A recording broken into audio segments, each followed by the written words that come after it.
everybody. Welcome to a live episode of The Grid. This is a very special episode because we have a very special guest today. My buddy and legend in the photography industry, Mr. Moose Peterson. Moose. Scott. Good to have you here, buddy. Great being back, man. Well, it's weird because Moose and I just came off of, we did a private members-only webcast. It was cool. It was cool. We had members from all over the world tuning in and thank you, Moose all kinds of hard, tricky questions. You had to put me on the line. But you did great. You were a Yeah. blast. You were absolutely a blast. So Well, thanks. Thank you for doing that. I know our members loved it. I love doing it with you. Every time I'm around Moose, I learn something new. So it was a lot of fun. It was great. We are really glad to have you here on the show. And Moose came up with today's topic, which I think is an awesome topic: how to get really sharp photos. Now we have some new stuff to go through here real quick because we have some important stuff going on in the industry and stuff. So this would be a great time if you're already bored with the news to send out a tweet or a Facebook, if you would, and just tell people, hey, come watch The Grid. Moose is on. We're talking about how to get really sharp photos, which is a really important topic. So we're going to be doing that. But if you wanted right now, go share it with your people. We would be forever indebted and thankful and all that kind of stuff. Because the more, the merrier. The more, the merrier. So thank you very much for helping us get the word out in advance. We got some people here.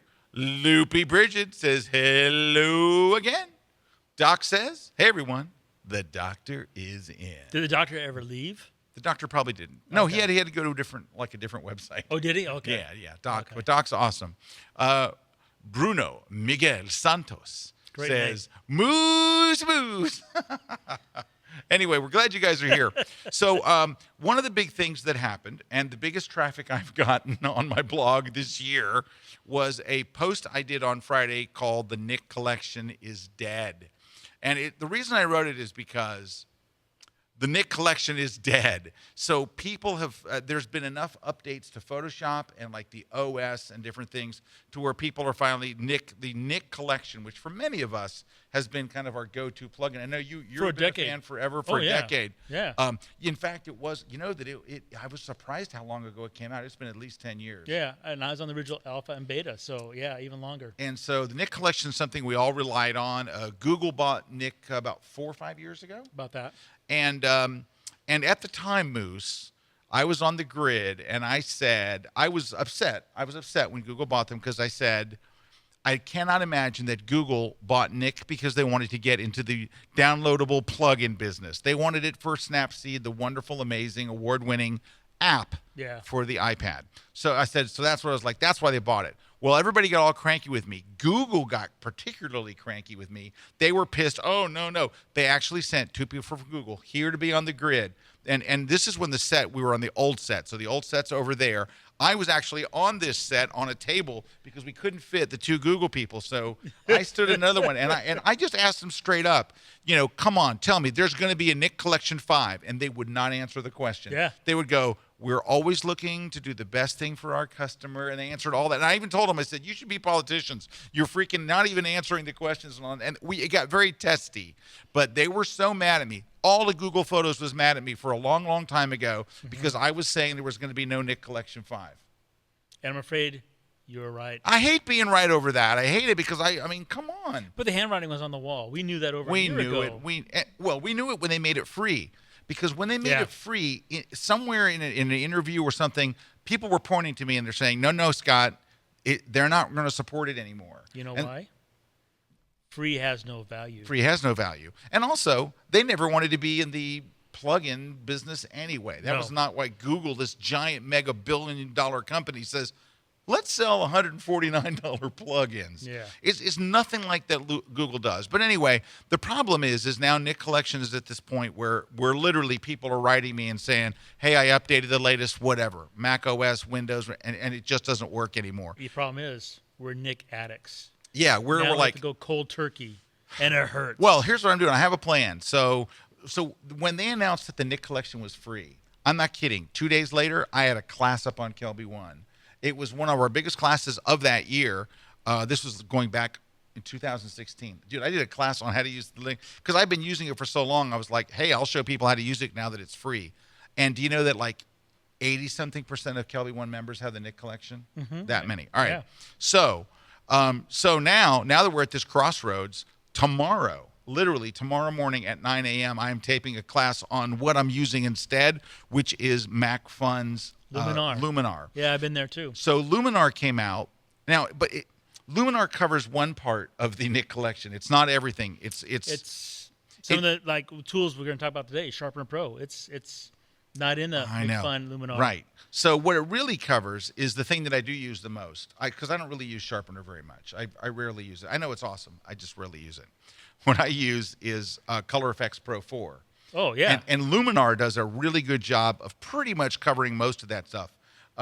Sometimes they use different names for the same things, but so the guys from Mac Fun are some of the guys that were at Nick. Correct. So they were at Nick, and so it's not like they Cold don't. turkey. Yeah, they kind of know. But I you still know, fine tune them just like I did Nick. Dan says, Scott, buy Nick and keep it alive.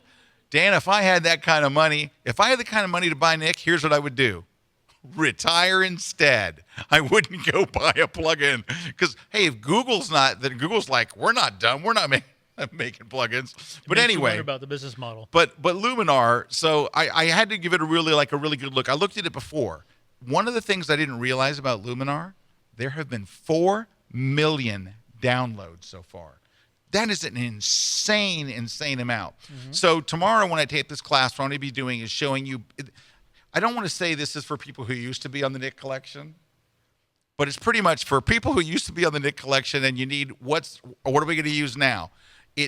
They do have a pretty good black and white thing, but it's not Silver Effects Pro. I actually prefer it Silver Effects Pro, but I tweaked it to get there. Right, but have you seen, but they have another plugin. What is it called? Tonality? Yes. That is actually really, really good. It does a good job as well. It does a good job as well, but Tonality is not part of Luminar. It's not. I don't understand that logic either, but that's okay. Yeah, but anyway, so I'm going to be doing that tomorrow. Jen, do you know when this class is scheduled for release? My Luminar class? At the end of June, so in a few weeks, because we're kind of already into June, right? And all right, so for 2 to 3 weeks. And for those people who are using Nick and they're seeing it like slow down when you launch it, that's what's happening. Or slow down when you save it, you're on the death throes. It's on your machine right then and there. Boom. And if you have Windows 10, certain computers with Windows 10 with a high-res monitor, Nick launches, and it's a really small little window, and it's unusable. That is a sign that Nick is dying on your machine. So there are a number of symptoms for Nick dying, but it is. All right, I'm going to ask you if I'm going to show you. I'm on Video Control Room 2. Let's see if I'm going to show you and see if I'm having symptoms because I got a bad feeling I'm having symptoms because it is acting different. Can you see me on? Are you got? All right, so watch. We're going to go to Filter, Nick Collection, and I'm going to go to Color Effects 4 Pro because that's where I live. That's right. Yeah, right there with you. Watch and see. No, not yet. No. And now it just stops. So now if you click on the gray borders on the outside, I found it comes back to life. Okay. Well, this is still not how it's always. Look, it's not loading. Oh, it's dying, isn't it? Click over here. It seems to hang for a second. Now Scott and myself neither one of us are on Sierra. Yeah, I haven't even upgraded. We're on the older builds of. Oh, it's dying. It's gotten really slow. Oh.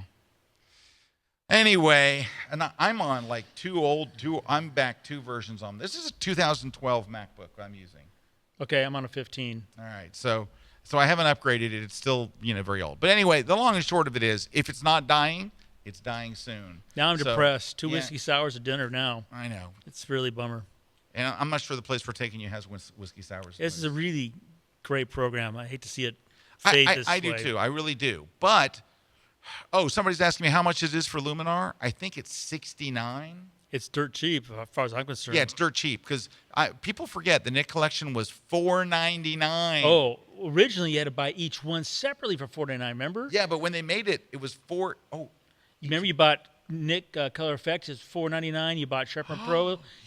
Each one was individually. God, it used to be so expensive. So I think it's $69 for Luminar. And I don't know. Maybe our research department will check, but I think that there is a KelbyOne member discount. We'll look at it this way: if you want to have the convenience and the creative tools that you think you have in Nick, after Nick dies, you don't have an option. There's not many choices you can go that are really good. And I will say this: Luminar took off at a level I was not expecting. You caught on very Yeah. quickly. And Windows users, they just announced the Windows version. So Thank goodness. I think that's supposed to be coming out literally very, very, very soon, but there is a Windows version coming out. So anyway, that's where we are. I don't want to spend a whole bunch of time on it other than to say I wrote a whole Q&A. If you go to my blog and look on Friday, so go to scottkelby.com, go back to Friday. I did an entire Q&A all about it, and I talk all kinds of things and stuff. There's a lot of sad people in the, everybody's pretty much, this was, like you said, 10 years. 10 years. This was an important tool for photographers. I think for a lot of photographers, you would call it our secret weapon. Oh, yeah, pro contrast. Ooh. Oh, pro contrast. Jeez. Hey, but Luminar has the thing called advanced contrast that's actually pretty good. It's just learning a new set of tools. You just have to tweak it. Yeah, you got to tweak it. You're right. And you can go through Photoshop as a plug-in. You don't have to go through the actual app. You just have to change your workflow a couple clicks. Okay, but you know what a good thing is, though? There are some advantages. You know what one of the advantages is? If you're a Lightroom-only user, I talk to a lot of people who only use Lightroom. Mm-hmm. So I talk to a lot of people that have Photoshop but haven't learned it. Like they bought the $10 a month thing, but they're like, yeah, I know I should use. But it has layers. It has layers. It has blend modes. It has opacity. That's something that Nick didn't have. So Right. if you're a Lightroom user and you want to be able to have Photoshop functionality, but you don't want to learn Photoshop, that's all in my class. I'm working on it. It'll be out in literally a few weeks. All right, let's see what we got today. We got all kinds of questions already coming in. Can you scroll up, Jen, there? And we've got a couple of shout outs here today because Jeremy's here from the UK. Jeremy, glad to have you here. Alec from Aberdeen. That's Aberdeen, which is a suburb of Hong Kong.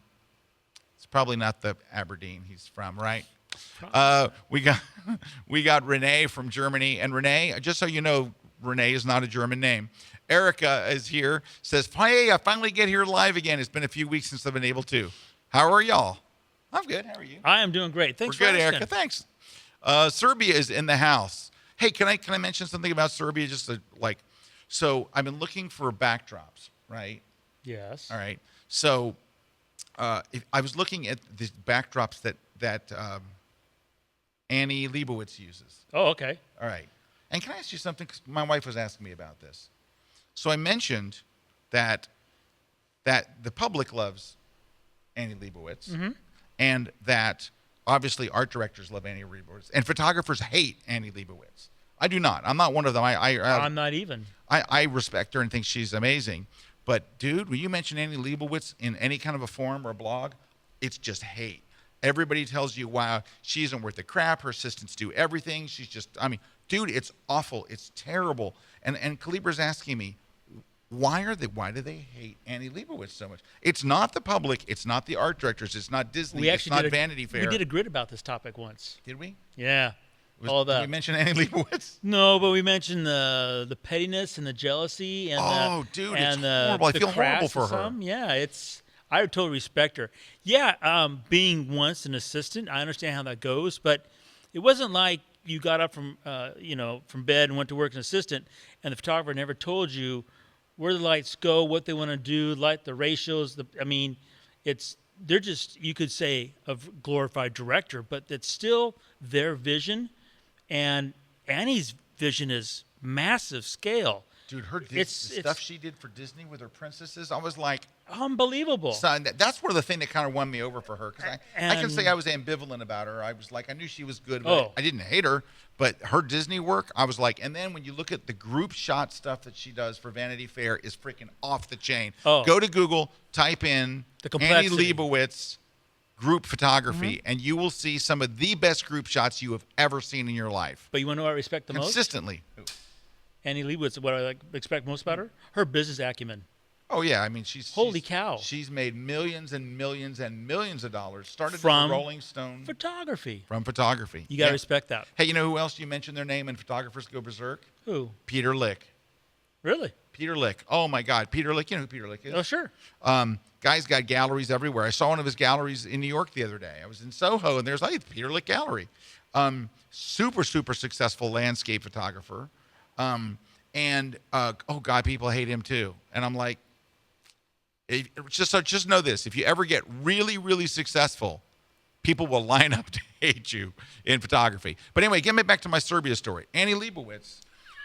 So is that where we were? Wow, that came all the way around. stop it. These people on the set are being bad to me. That has a lot to do with sharpness. Kathy Porupski's on the set. She's being bad. All right. Back to our story.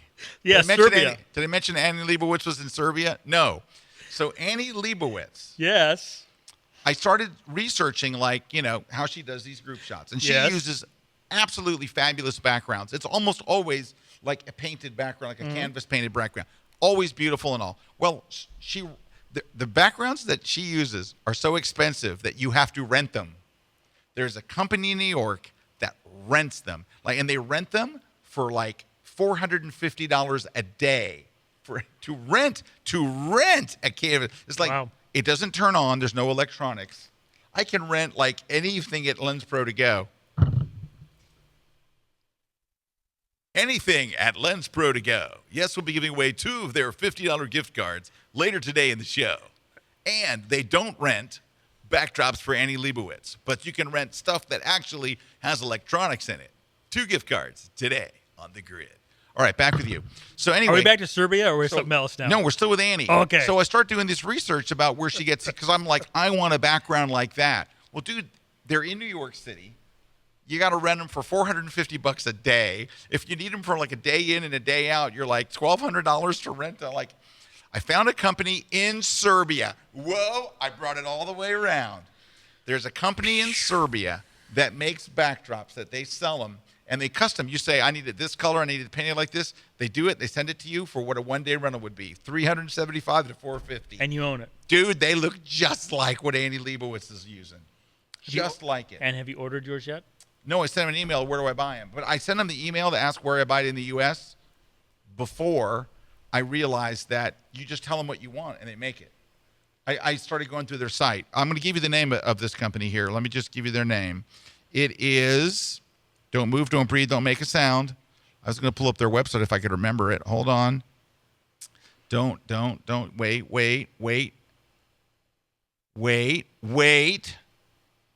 Still wait. It's still loading. Wait. This is the company right here, gravitybackdrops.com. So they're out of Serbia. So the Gravity Backdrops, buy it for the same price of renting, and their backdrops are really, really just... Look at these backdrops, right? That's pretty cool. Yeah, anyway, so I'm going to get one. That one's not so great, but anyway, I'm going to get one. Their backdrops they're like the ones you see Annie Leibovitz using. That's pretty cool. And at a fraction of the price. So anyway, that's how I came all the way back around to Serbia. Zoom back up there, if you will, Jen. Sorry, I keep messing with you. All right, so that was my Serbian rant there. Wayne's up early in Melbourne, Australia. Hey, Wayne. Daniel's here and says, hello, Moose from Switzerland. Hey, how you doing? Bridget, who is a awesome regular, says, hey, KelbyOne and crew, glad to be here. I love Wednesdays. Yay. Susan says, so sad about the Nick collection going away. It's been my go-to set of filters. Bridget says, hello from a rainy Ireland. Yeah, but you know what? You're in one of the best countries anywhere. So congrats. It's rainy, but it's awesome. The Irish people, you ever been to Ireland? I have not. That's on the list. Dude, I swear the nicest people in the world. I'm not kidding. The Irish people are just awesome. Let's see. Scrolling my face, this is Adrian? We're all it's going back and forth here. The research lab will tell us what your name is soon. Scrolling my Facebook feed, and here are my 2 best photography teachers ever, reunited again. I think I will stick around even though should I already be asleep. Passion over work. See, you're just appealing to Moose now with a passion over work. That's it. Moose, your beginner's wildlife. This is Paul says, Moose, your beginner's wildlife class was one of the first classes I watched on KelbyOne. I still have it in my favorites and reference it often. Well, thank you, Paul. There you go. You know, I tell Moose this stuff all the time, but he's a very humble guy, and he doesn't want to hear how great his classes are. But your classes are great, and people love your classes, and I hear about it all the time. Well, I'm very grateful, so thank you. All right, Mike from Mad City says, I'm finally catching the grid. All right, Mike, we're glad to have you. Now you know all about Serbia, glad Mike. to have you here. All right, we do have some giveaways. All right, so I mentioned we have the Lens Pro to Go cards. We're giving away a Platypod Max, It's the greatest little... Have you used one of these? I haven't. Don't use them. Oh, Moose, you got to try these. Now, maybe what you shoot doesn't really require you to get down low, But oh my gosh, You know, Moose. the world doesn't really want to see Moose sticking his butt in the air. Just saying. That's why you have assistants like Annie Leibovitz does. Go put this and put your butt in the air, and then you're fine. Your butt stays right where it's supposed to be. Anyway, you put a Back to Serbia. Back to Serbia.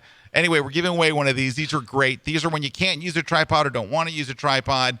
You know what? So they did a Kickstarter on their new one, the little Ultra, the little tiny one. Yep. They needed to raise $20,000 a few weeks ago. We launched it here on the grid. I don't want to take all the credit for it. I'm just saying we did launch it here on the grid the day they did it.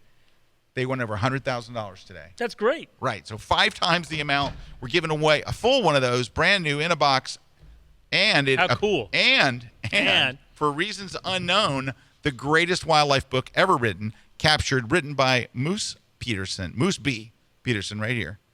Right there. Captured. We're just going to wait till he gets in focus. That's interesting because our show is on sharpening. Sharpness. Yeah, I wasn't All right, going to go there. it's sharp now. Good job, Juan. Way to go, Wani. Anyway, but... Oh, good. All right. Anyway, but we're giving away that. Lots of good giveaways today. And see the grid cups? You're not getting one of those. Eric's not here, so we won't be doing drinking games. But Good. all right. By the way, Dave Clayton. Dave Clayton's here and says Glyndwys shows how to replicate those backgrounds inside of Photoshop. Hey, But was it done in Serbia? Hey, can I say this? I can do it in Photoshop. I can replicate those backgrounds in Photoshop. Hey, Dave, you're listening. I need that logo. Dave, I don't need a logo. I need logo. Hey, dude, I got Photoshop. I'm getting pretty good at it. I think I can replicate those backgrounds. But you I don't haven't want to got replicate Dave. those backgrounds. I want to shoot it. I want it real. I understand. Kathy knows. But, Dave, have you seen Glenn's class on that? It really is very, very well done. I hate him. He's so good. Takes his iPhone, makes a background, swaps it No, in there. he's It's awesome. spectacular. No, he's so good. Blech, I hate him. We're bringing him in for more classes because you know why? We don't really hate him. We love him. We don't have enough talent here. All right, we're going to do this because I think we need a mental break. Sadly, because of the Serbian incident, which is, as it will always be known, the Serbian incident. Let alone the depression over Nick. This is really, wow. Wow, yeah. Wow. So we need a minute. We're going to come back. Our topic today, how to get really sharp photos. We're taking your questions and comments in just a few minutes after this short commercial break from Serbia.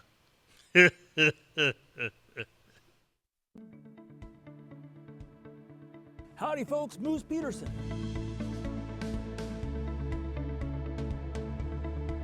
Now, I know you do a good job with your landscape photography, but I got some tips, tricks, and techniques to polish them so you grab heartstrings. We put the sun right there. We got these great lines. We need to make that bush go away. Color effects, I'm gonna go over to Detail Extractor, make sure it says fine, and right off the bat, you can see what's happening to the sky. Only at KelbyOne.com. Hi, I'm Dave Clayton and welcome to KelbyOne and my new class called Photoshop for Social Media. In this class, we're going to be looking at all the social media platforms, Facebook, Twitter, Instagram and YouTube, and I'm going to show you how to create some great looking graphics to get your brand out across your social media channels. We're just going to quickly dive in and have a look at how to place images, how to save them, upload them, and at the end of it, hopefully you'll get your brand out there on your social media channels and they'll look great. Check out my class, Photoshop for Social Media, exclusively here on KelbyOne.com.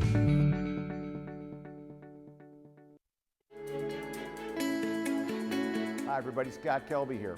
So I did this online class called Just One Flash, and it was based on, I was running into so many photographers who said, yeah, I bought a flash and I'm just not getting the results I wanted to. I'm kind of disappointed with it and I'm not sure I'm going to use it. And I'm like, that's heartbreaking because just one flash can be amazing. And so I did this class and I started from scratch. We started on the set, we went through the gear, we went on location, we were here in the studio, did the whole thing. And it was my most popular class of the entire year. And those people said, wow, I learned a ton. I'm finally falling in love with my flash.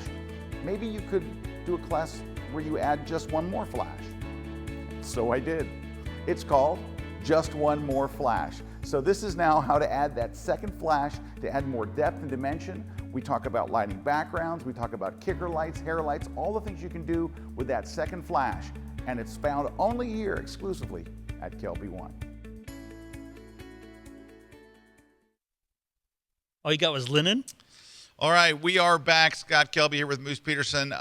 Two really quick things. I brought a little video I want to show you, which is, I think, really, really helpful. I also want to mention that this is just a KelbyOne thing, but so if you're a KelbyOne member, we now have 30 back issues of Lightroom magazine. So we create a magazine. That's it right there. It is a digital magazine, and we have a special app for it called the KelbyOne Mags app. And all 30 back issues, going back to issue number 1 of Lightroom magazine, are there, and it's awesome.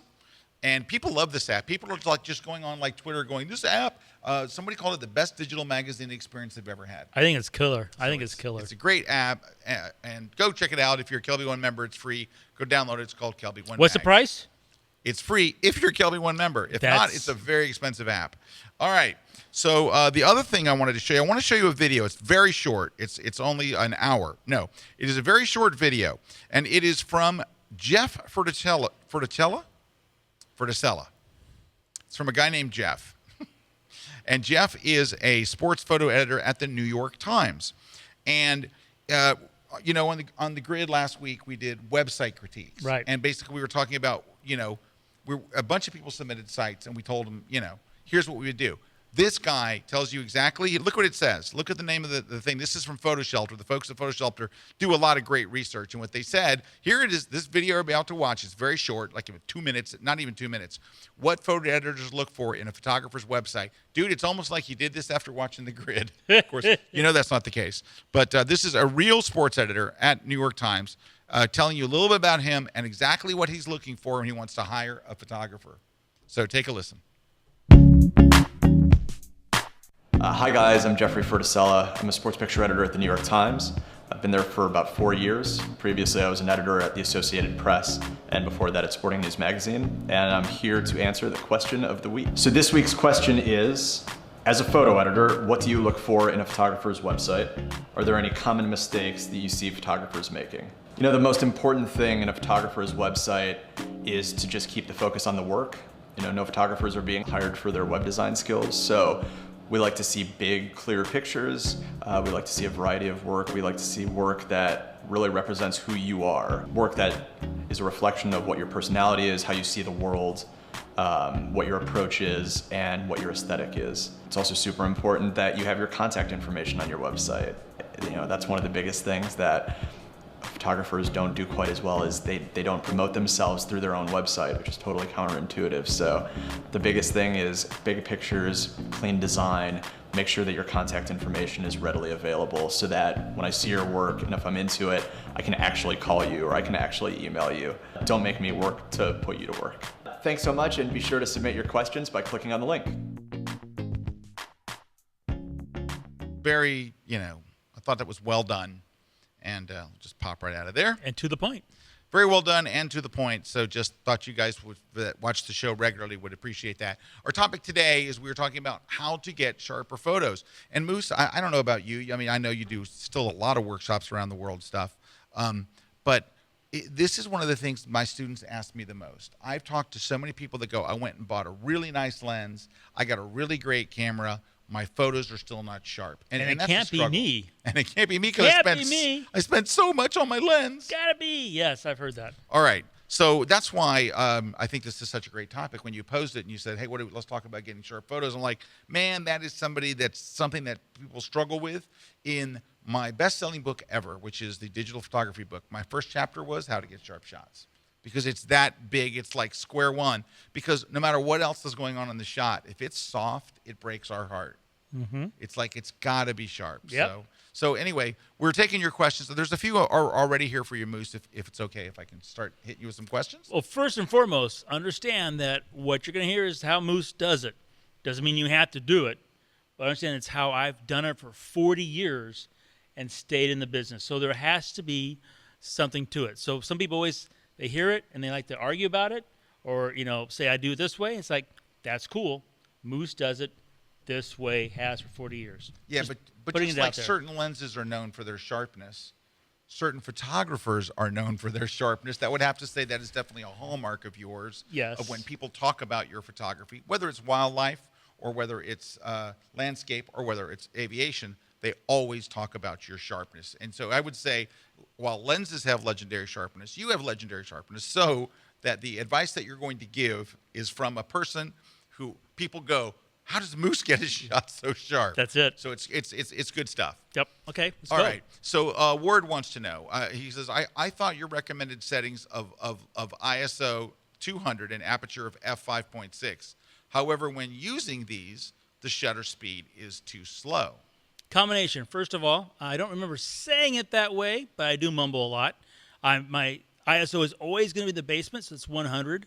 Now, at one point, it was probably 200, though, right? It might have been the D2s. Might have been their basement. Might have been. Yeah, the D3 wasn't it originally maybe 200? the basement might have been 200. Yeah, I think it was like the D4 when they went, or D5 when they went to Back to 100. Yeah. So 200 at one time was the cleanest But ISO. what I did in 2006 probably won't apply to 2017. Just saying. Just saying. Then when it comes to f-stop, I've never recommended one f-stop. For example, I have a 105 1.4. I shoot at 1.4. That's why I spent the money to have a 105 1.4. Thank you for saying that. People buy a 1.4 and shoot at f8. You're like, why did you buy a 1.4? Why spend the money? But it comes to the shutter speed issue. Yeah, I deal with slow shutter speeds all the time. For example, air-to-air, I'm flying in a plane, photographing a flying plane, and my shutter speed is 1/20, 1/20th. And the images are sharp, okay? So if you don't have sharp images at a slower shutter speed, it's nobody's fault but your technique. So what is the technique? How do you, because I got to say, Great question. I will rarely try to handhold at 1/20th of a second. And you know I always handhold. I always have. That's just, I know, but that's because you've had a lifetime of practicing. Moose, I swear I can. Now, I'm especially bad if I see someone holding out live view and I'm like, you're never going to get a sharp shot. But I mean, I do all the stuff that I know to do. Now, some of the stuff I learned was from you, but about using your body as a brace, holding your breath, tucking your body, all that stuff. Let's go through the basics real quick. Let's do it. So left hand, it's going to be turned this way, so gravity, forcing gear in your hand. Right. Putting your elbows into your sides. And you and I are blessed with more sides, so it gives us more stability, okay? Stop it, Moose. Okay. I have a rubber eye cup, so the camera's pulled back against my eye.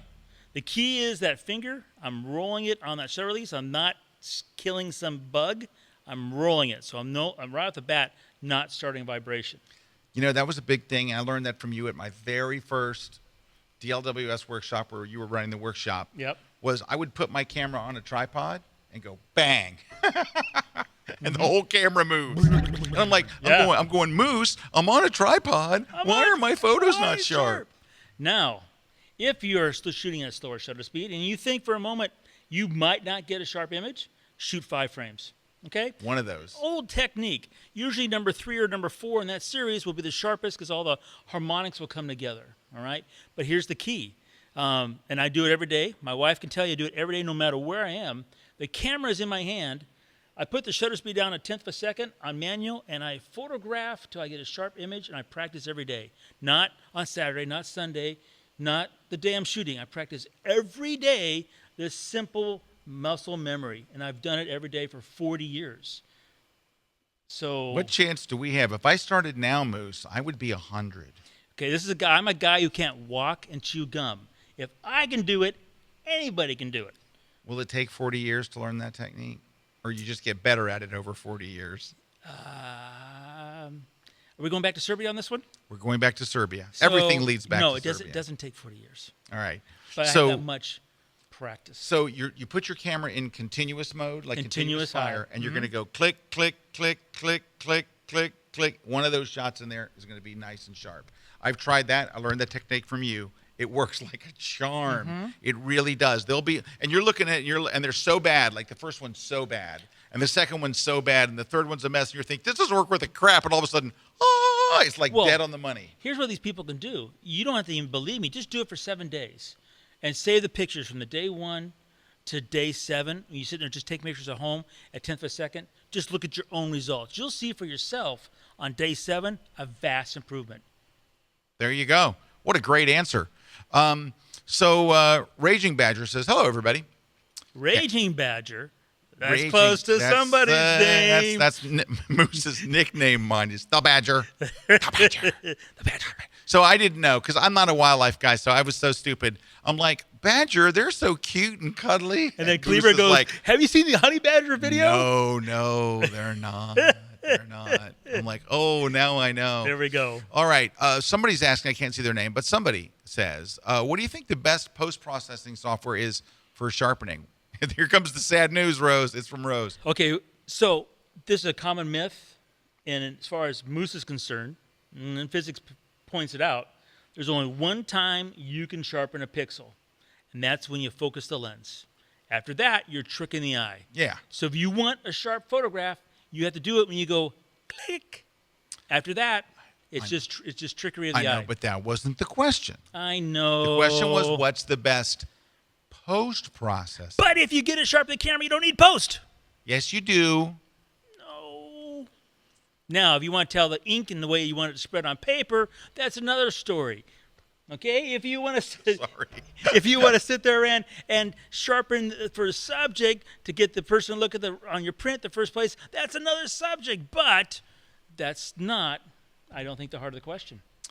No, the heart of the question is, what's the best post-processing software? I will read. That's from Rose in New Zealand. Rose from New Zealand asks, Moose, what's the best post-processing software? High pass in Photoshop. Is that your favorite? Yes. High pass is nice. If you watch my class, I actually show you the action I make using high pass. So I select the area, hit the action, I'm done. High pass is nice. Do you ever use, this is just me asking, do you ever use Smart Sharpen? I have every so often. As a photographer, you can never ignore all the tools. You have to always go back and look at them, see if they've improved or you've improved, the combination makes them better. So I use it and I look at it every so often. Some of the aircraft photographs, for example, I look at those things, and I'm always looking at it, and then being me, I'll play with it, I'll do it the best I can, and then I make a 24 by 30 print, and then from the 24 by 30 print, I make the judgment call, see if that's me that caused the problem, which it is 90%, if it's something I did in post, or it's something at the camera. So I'm always trying those techniques. Hey, Rose, I'll give you one. I'm going to ask Moose this, but this is based on Rose's question. Have you ever used the Sharpen tool in Photoshop? Yes, I have.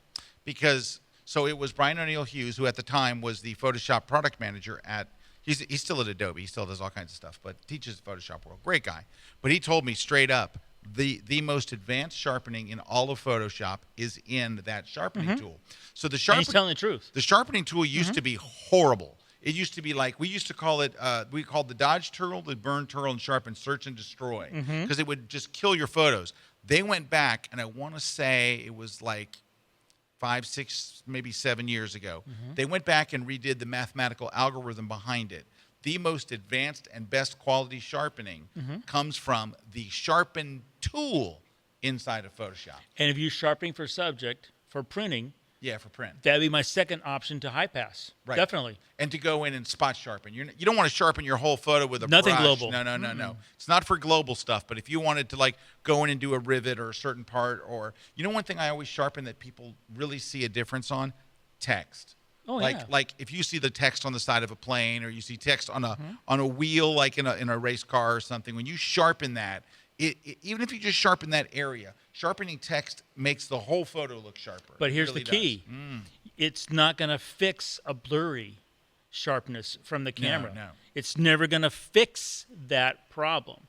It will enhance, it can finish, but it will never make up for not getting it sharp when you want to click. Have you ever tried the what's it called? The blur reduction? What is the one where it's Shake. Shake reduction. Yeah, I so tried there's that too. there's a sharpening filter inside of Photoshop called now, but it's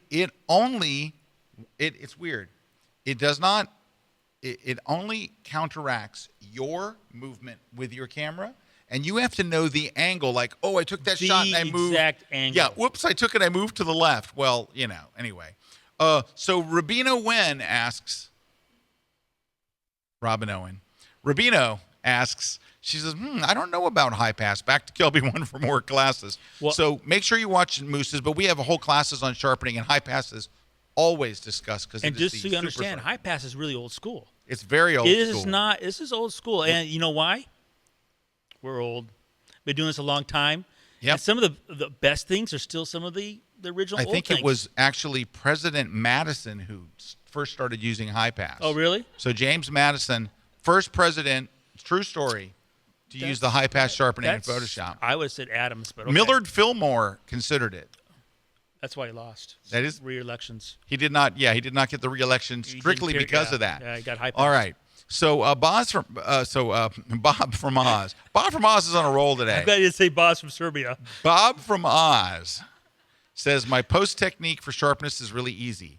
I open the image in Lightroom. If my eyes get dizzy, I dump the shot. No, Bob's dead right. When it comes to my workflow, when I go through my images, if they're sharp, I keep them. They're out of focus, they're gone. I mean, it's that simple. The rest of it is irrelevant. All right. Since we're talking a lot about getting it right in the camera, I'm bringing us back to where we were. Tammy M, or Tam Mayim, come on, give me that one. What focus mode do you use for action photography? Now, it's a great question. Being a Nikon shooter, it's pretty simplistic for myself. So if I have a benign background, like a blue sky or a solid green field, I'm going to go into auto area AF.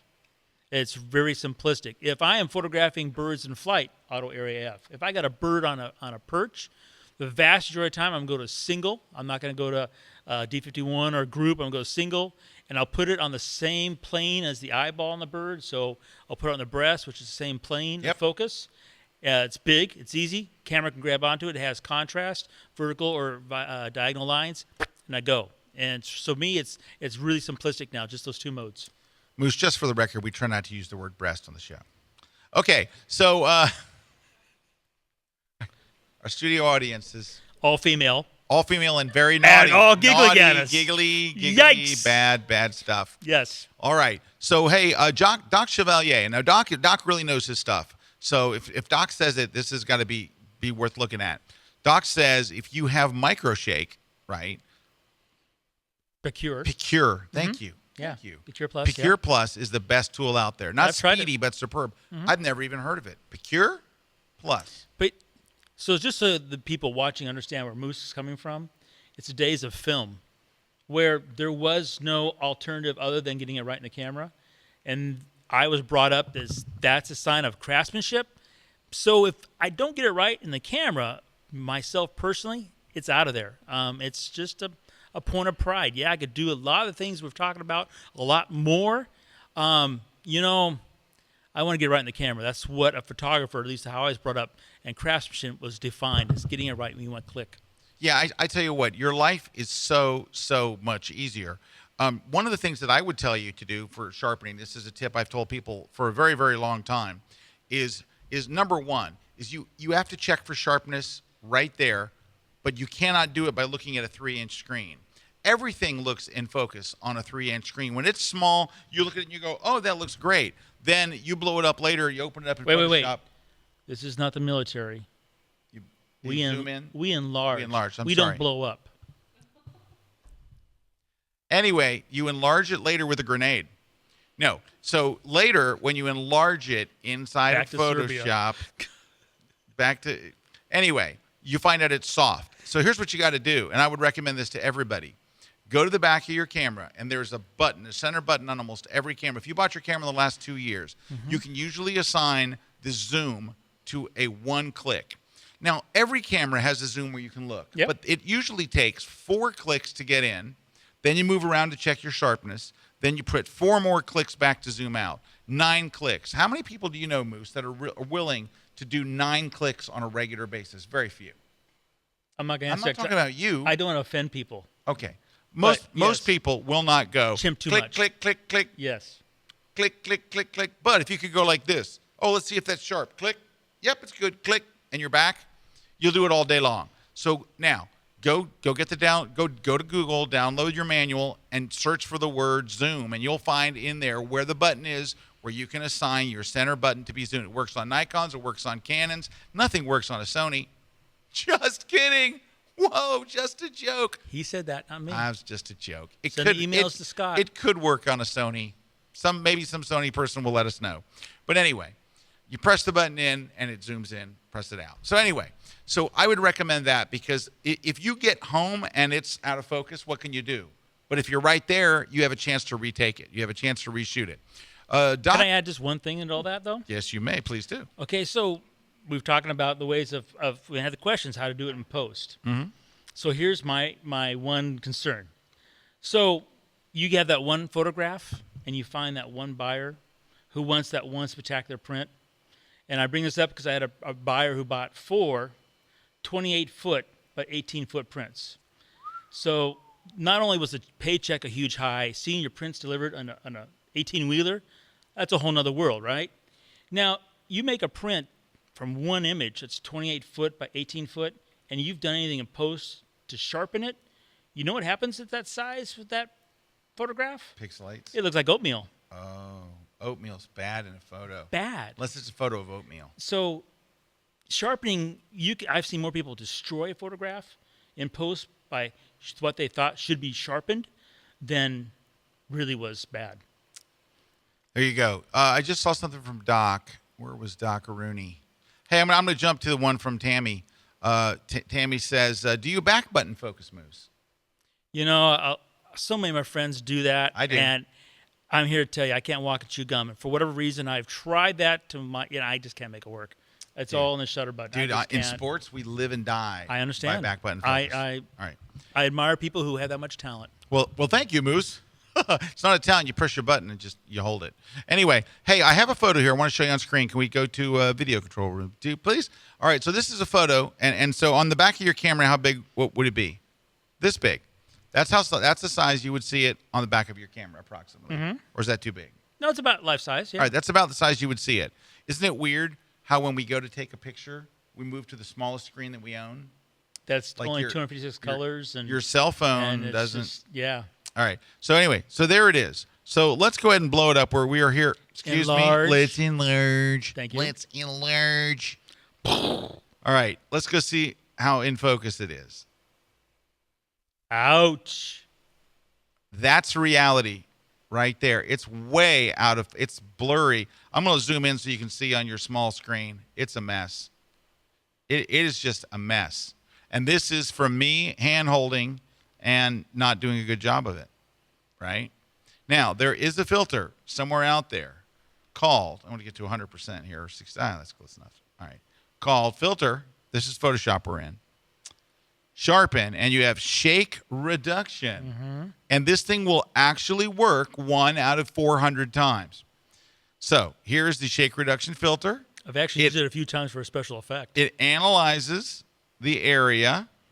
And you got to understand, we're making a little bit of fun of it, but it's pretty amazing math. It actually, when it works wonderfully well. It just doesn't work that often. Look at that. Now, it's not awesome, but considering what we had, let me see if I can show you the preview. Please note, artifact suppression is checked. That's kind of key. Yes, if not, it gets really bad. Let me see if I can hide the, I want to hide the, there we go. All right, so can you guys see? I'm gonna show you the before and after, so you can see the. Oh crud! You just click the preview. Yeah, you got it. There we go. So can you guys see that? Are you seeing that one? All right, I'm gonna zoom in a little bit more. So now this is. Oh, that's 100%. All right, this might be better. Here we go. It's rendering a course preview. Get it? Course. Sorry. Oh, it's not done yet. It's still rendering the preview. By the end of the show, it will have rendered, and that's exciting. Doggone. But you're definitely in fix mode. Yeah, when you get to this point, if you have to open up shake reduction, things have gone really, really bad. All right, hold it. Rendering final result. We're so close. They just put up random stuff there. Now it says splitting the atom. Hold on. Almost there. The blue bar is still chugging through. Oh, my goodness. Hold on. It's almost there. It had major shake to reduce, you know. There was a lot of shake there. While we're waiting, why doesn't, Ryan asks, why doesn't anyone ever talk about lens calibration? That made a huge difference for us. Moose? I get asked that question all the time. I've never, ever. Well, you have to have a lens problem. Like you'd have to look at your lens and go, it's not sharp. I wouldn't recommend to regular people that have a lens to go calibrate your lens. So I not mean to offend anybody, but Yes, you are. the number of people who've come to me that have had valid lens issues are only two. The vast majority of the time, and that's 99.9% of the time, it's the photographer. But, and I did a podcast on this, it's always the camera's fault. It's never mine. And it's, I'm here to tell you, I've never done calibration. I'm glad it worked for you. I have never seen the need to do that. All right, I finally got this thing working. Hey. Not the fastest thing. All right, so what you're seeing on screen now is the before. I'm going to hit the preview so you can see, and here's the after right there. So before, pretty blurry. After, not nearly as blurry, but not like, I wouldn't call it tack sharp, but certainly better. Let's see if it'll let me do a render here. All right, so this is 200%. Yeah, that's a better example. Look at this, Wani. All right, so that is at 200%, and then the shake reduction. Remember, you notice it's not called shake removal. It is reduce the amount of shake. And so now when you back it off to a reasonable size, it looks pretty reasonable. So anyway, that is shake reduction. And you could Photoshop. blog that and get away with it. Yeah, you could couldn't print it. Yeah, I wouldn't put this on anything but canvas. Canvas. Canvas is the sharpening secret. So if you shot something and you can't get it sharp, print it on canvas. Canvas does the greatest job of masking sharpness of anything I've ever seen. Or, if not that, matte paper. Or matte paper. Matte paper's good too. Yeah. It's not quite the level. Not the same, but yeah. But if you've got one like, oh gosh, there's no way I can do this. Regarding your computer being so slow, Fernando says, are you running on a Mac? And the answer is yes, but my computer is not slow. Patrick McDonald says it must be a Mac. Patrick, look, if you have a Windows machine, it's okay. You don't have to defend it. You don't have to publicly defend your Windows machines are fine, and many people use them and they're happy with them. It's okay. You don't just because someone mentions a Mac, you don't have to go to defend it. Do you need a hug? Do you need a hug? Hug? Come on, right here. Hug. Okay. Doc Chevalier finally got around to Doc here in Serbia. Says, according to Daniel Gregory, the sharpening in Lightroom is as good, sometimes better than the best standalone sharpeners. I was skeptical until Daniel proved it to me. He's one of my favorite people. Daniel Gregory, you've met Daniel at Photoshop World. I just was with him a couple days ago in Spokane. He's awesome, isn't he? And his wife, Lori. Great people. Yeah, super. I love him. All right. So the sharpening in Lightroom was actually procured from another company that was already doing sharpening, a bunch of genius people. And so the sharpening is really, really good because it does the math behind the scene based on the resolution of the file and all this other stuff. So it actually is fairly good sharpening. Good science. All right. Deb Usilka, the awesome Deb Usilka, says, hi, everyone. Hi to Moose, Sharon, Scott, and Calibra. Deb. Hi, Deb. What about Kathy Porevsky? That was intentional. If you asked me, it was an intentional diss. You think? Absolutely. Because she knows she's here. That was intentional. You know Kathy's here. She has Follow Friends app, here. I'm sure. Yeah. Just Sorry, Kathy checked in. Kathy checked in. We still love you, Kathy. We do, Kathy. We love you big We time. love you. Oh, majorly. All right. Robert Magnuson says, hello to the greatest photo show on the internet. Thank you, Robert. I've learned everything from your smart people. And scroll up just a little bit. Thank you, Robert. You're very kind. Scroll the other way. Sorry. And he says, I just joined and don't know what your topic is, but blessings from Trondheim, Norway. Our topic today is Norwegians we hate. No, just kidding. Our favorite kippers. No, we love Norwegians. I'm trying to go to Norway this year. It's just such a beautiful, beautiful place. So our topic today, if you just joined us, happens to be getting sharp photos, how to get really sharp photos, and that's what we've been talking about. We've been talking a little bit about post. I just did an excruciating demo on shake reduction, but we did talk about, we're talking about some of the best methods of post-processing. Moose is focusing on what is really important. If you don't start with a sharp shot, what'd you call it in the last webcast? You can't polish a turd. Jon Stewart's quote. Yes, you can't polish a turd. Can't polish a turd. So if you start with a nice, sharp, crisp photo, you're way ahead of the game. If not, you're in repair mode, basically. And there's certain sharpening you have to do if you're printing to a larger size. Oh, yeah. And Like, in between those, the gray area, Yeah. which get people confused. all of printing is a gray area. Can we talk about another camera technique for Oh, yes, sharpness? absolutely. It's another very old school method. When I went to high school, we all had to no do it. school like the old school. It's called peak of action. Peak of action? So, best example, you're bouncing a basketball, right? Right. It's going to go down, it's going to stop for a second, and then it's going to bounce back up, hang for a second, go back down. So, peak of action is that moment when it hits the ground before it bounces back up, and that moment when it's at the top and it hangs before it goes back down. If you have a bird that's flapping its wings, there's always going to be a moment where it goes to the top, stops its flap, and then goes back down, starts to flap. So, photographing at those peak of action moments, the subject's going to stop. So shooting at a slower shutter speed, you still get a sharp image. Ah, that's a pretty good trick. You like that one? I like that one quite a bit. That's very nice. So if you're old school, you depend on those tips more than what box to check. Just saying. I'm sensing some anti-Photoshopism here. You know what? People, when they have a crutch, That's called being racist. What they do? Photoshop racist. They keep using that crutch. They never grow. It's not a crutch, it's a tool. The difference, look, I know you're old school, but I also know that you are brilliant at post-processing. It's a combination of everything. Thank you. But it starts with... Yes, it starts with getting it right in the camera. There we go. Okay. Now, Hey, back to Serbia. No, I like to get it. I really like to get it right in the camera. I preach getting it right in the camera. Mm-hmm.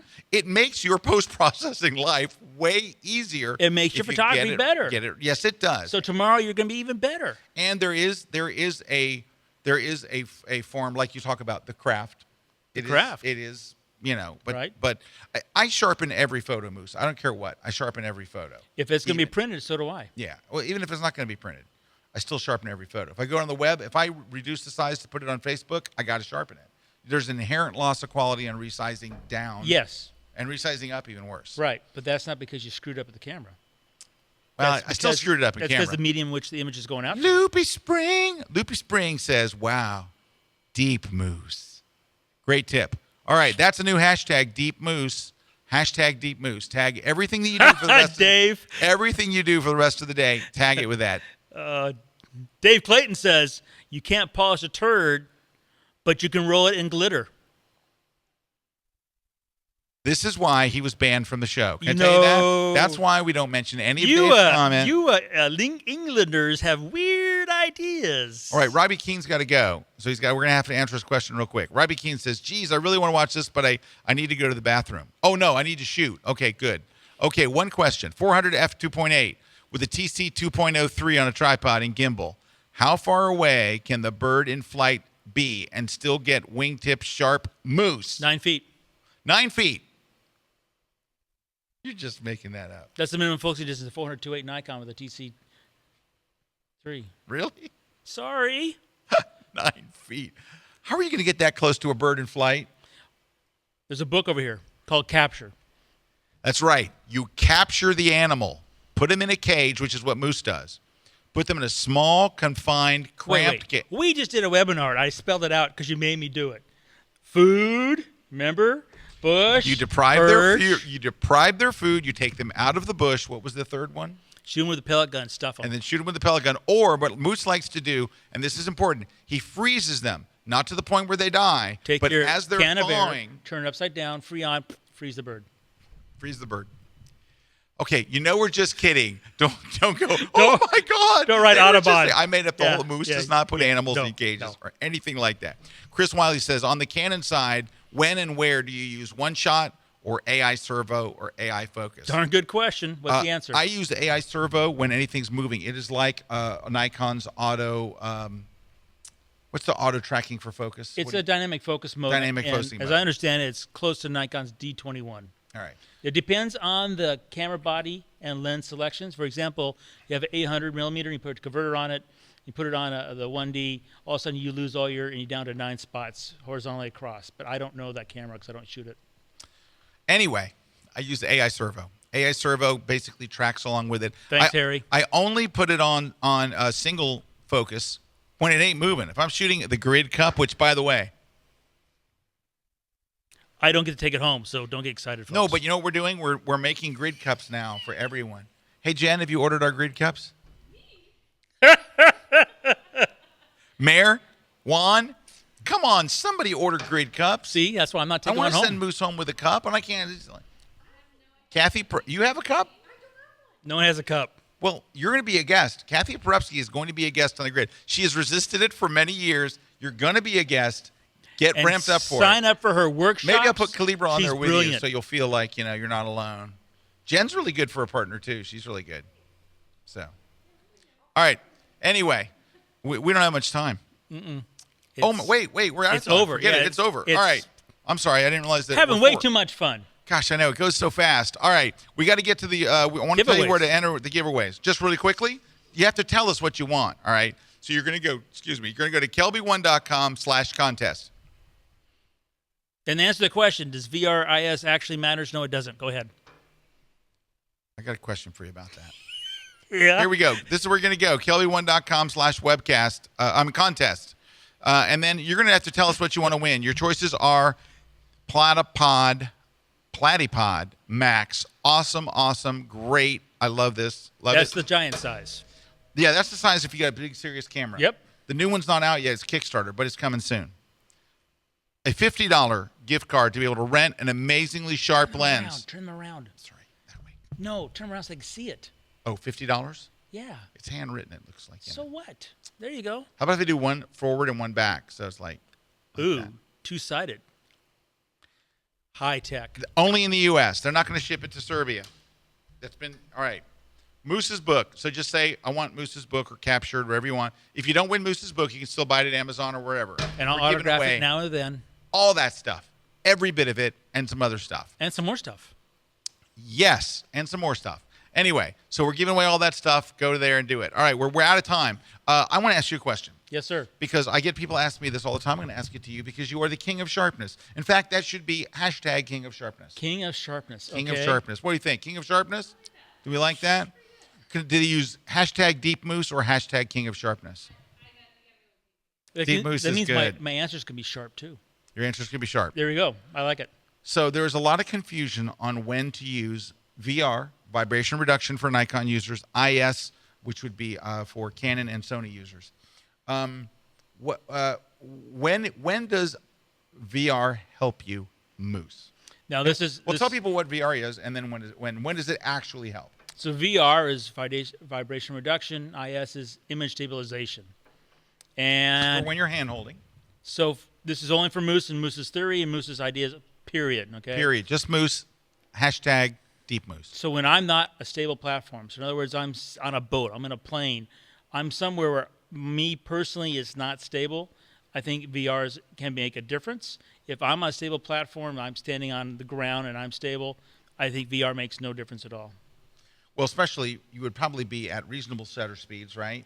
Well, like- that's the big thing is VR, it says it's, going to give you 3 stops faster, but no one asks where is that starting from that you're counting back from. Yeah. And I would also ask you this. At what point does it no longer matter? If you look through your shutters and you see you got 800th of a second, what do you need VR for? It won't do any good. Yeah. So it really only matters when you are in situations where it's low light, when you have a slow shutter speed. Like if you look and you have 1/10 of a second, VR would help you.